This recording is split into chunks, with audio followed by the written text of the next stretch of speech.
দর্শক, গ্রিনওয়ের আর&ডিতে এখন আমার সামনে দেখতে পারতেছেন এগুলো ভিডিওতে, যেটা হচ্ছে গ্রিননের চমক।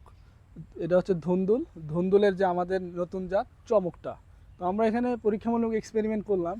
তো দেখেন এখানে কি পরিমাণে ধুন্দুল ধরছে, প্রত্যেকটা বোটাই কিন্তু ধরছে। আর আপনারা জানেন ধুন্দুলের বিশেষত্ব হচ্ছে ধুন্দুল চাষ কিন্তু খুব বেশি ঝামেলাপূর্ণ না, খুবই সহজ একটা চাষ পদ্ধতি। কারণ ধুন্দুলে খুব বেশি রোগবালাই বা পোকামাকড়ের আক্রমণ খুবই কম হয়। তো আপনারা কিন্তু চাইলে এই যে এই সময় করা যাবে না, সামনে বছর শীত পরবর্তী সময় কিন্তু আপনারা চাইলে এই যে গ্রিননের ধুন্দুল চমক জাতটা কিন্তু চাষাবাদ করতে পারেন।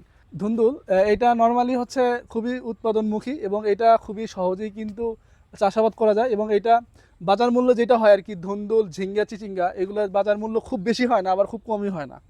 তো আপনারা যদি এই ধুন্দুলটাকে মানে মেইন ফসল না হয়ে যদি পাশাপাশি যদি অন্য ফসলের পাশে যদি এগুলো করতে পারেন, তাহলে কিন্তু এখান থেকে ভালো একটা প্রফিট হওয়ার সম্ভাবনা থাকে।